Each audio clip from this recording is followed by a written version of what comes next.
Hi friend, this is Javin Kharod, a chemical engineer, going to continue lecture on Selenium tube heat exchangers. Okay.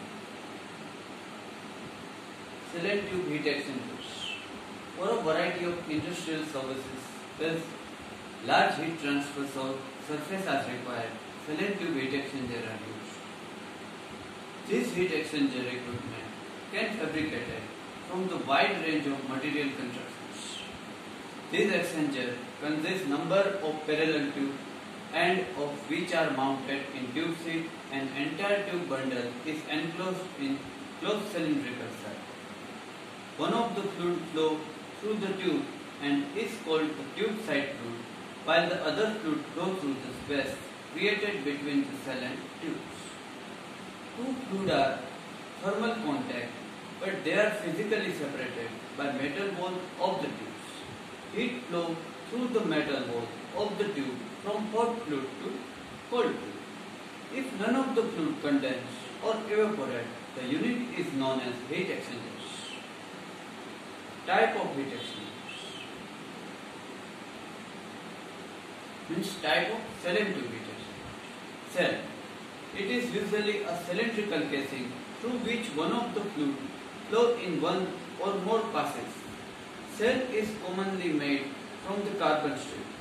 The minimum thickness of cell made carbon steel varies from the 5 mm to 11 mm depending upon the diameter. Tubes. Tubes that are placed in tube bundle inside the cell, they are either rolled or welded to the tube seat. The tube side fluid first enter a header or channel through nozzle, then flow through the tube in parallel. It may flow in one pass or more than one pass. Thickness of tube expressed in terms of bringing hum wire gauge method. Right. Tube pitch. The shorter center, the center distance between the adjustment tube is called tube pitch. Clearance. The shorter distance between two tubes is called as clearance. The clearance should not be less than 0.25 times outside diameter and tube minimum clearance between 4.75 mm. Now, baffles. Baffles are commonly employed. Cell increases the rate of heat transfer by increasing variety of turbulence of cell and tube. Fluid the structure support for tube for the damper against vibrations. The center distance between adjustment baffle is known as baffle spacing or tube baffle pitch. The optimum baffle spacing is 0.3 to 0.5 times cell diameter. The various transverse baffle are segment disc and ring orifice act. When height of baffles is 75% inside diameter of the cell is called 25% cut segment baffle. Tie rods. Tie rods are used to hold the baffles in place which surfaces the position and locate the baffles. Tie rods are fixed at one end in the tube seat by making blind holes. Tube seats. It is essentially a flat circular plate with provision for making gasket joint around the periphery. A large number of holes are drilled in tube seat according to the pitch requirement. Cell side and tube side passes. The passes on cell side or single pass, two pass, single split pass. The passes on tube side are 1, 2, 4, 6 up to 12. Based on number of passes provided on tube side as well as on cell side, Selenium tube heat exchanger referred as 1-2 cell and tube exchanger, 1-4 Selenium tube heat exchanger, 2-4 Selenium tube heat exchanger F. Classification heat exchanger. Selenium tube heat exchanger are built cell in which a number of rounded tubes are mounted by means of tube seat.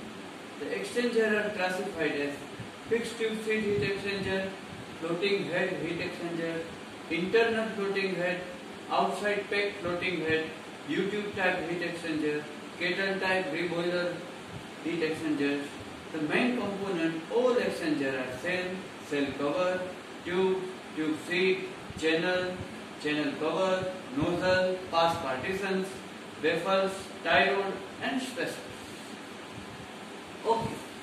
Now cell and tube heat exchanger theory and its application. Two fluids are different starting temperature flow through a heat exchanger. One flow through the tube side, other flow outside the tube, but inside the cell side heat is transferred from one fluid to other through tube wall, either from tube side and cell side, vice versa. The fluid can either liquid or gaseous on either the cell or tube side.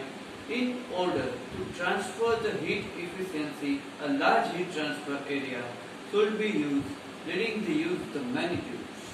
Heat exchanger with only one phase, liquid or gas, in each side can called one phase or single phase heat exchangers. Two phase heat exchanger can be used to heat a liquid to get into gas, sometimes called boiler, or cool the vapor, condense it in the liquid called condenser, with phase change usually occurring on cell side. In boiler, in steam engine, locomotive, they are typical large quantity, usually cylindrical shape cell and tube heat exchanger. In large power plant, with steam driven turbine, cell and tube heat exchanger and surface condenser are used. Condense the existing turbine into condenser water, which is recycled back to turn into steam in the steam generator. Counter current heat exchangers are most efficiently because they allow the highest log mean temperature difference between hot and cold stream. Many companies, however, do not use two-pass heat exchanger with U-tube because they can break easily. In addition to being more expensive, to build often multiple heat exchangers can be used for multiple the counter current flow of single large exchangers. Selection of tube material. To be able to transfer the heat well, the tube should have good thermal conductivity because heat is transferred from hot to cold side. Through tube, there are temperature differences through the width of tube because of the tendency the tube material the thermally expanded differently at various temperatures. Thermal stress occurs during operations. This is in addition to any stress from the higher pressure from the fluid themselves. Tube material also should be compatible with both cell and tube side fluid for a long period under the operating conditions. Right? Such as temperature, pressure, pH, F.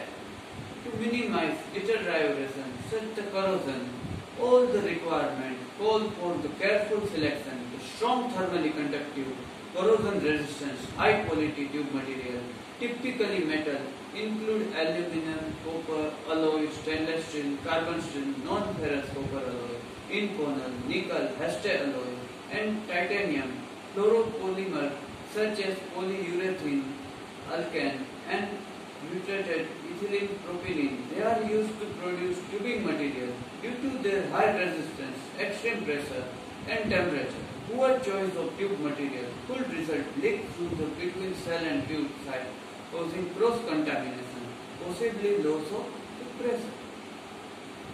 The stipulation for manufacture design, construction of cell and tube heat exchanger have been outlined at Tubular Exchanger Manufacturer Association TEMA short form.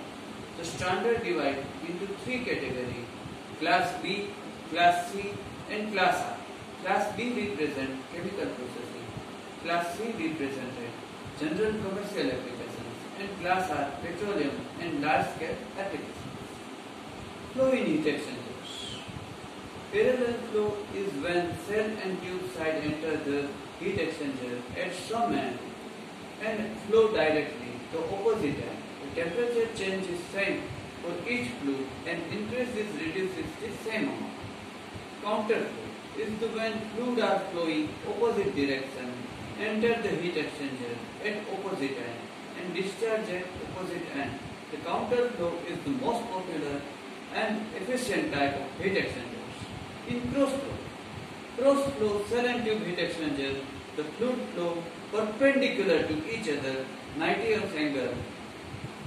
One of the fluid in a cross heat exchanger changes state, that is absorbed by the fluid that has remained in the liquid state. Now, cell and tube heat exchanger conclusion. What are we learned during this topic? Okay, the use of cell and tube heat exchanger is due to simplicity, their design and efficient heat exchanger rate. The component of cell and tube heat exchanger include cell, cell cover, tube, channel cover, tube sheet, baffle and nozzles. The cell and tube heat exchanger is type of heat exchanger device constructed a large cylindrical enclosure or cell that has bundle of tubing compact and it's integrated. In the cell and tube heat exchanger process, one of the fluid flows through the tube while other fluid flows through the cell. That's all up to cell and tube heat exchanger. You a very good Sunday ahead. Goodbye. Still then meet next Sunday with another topic. Bye.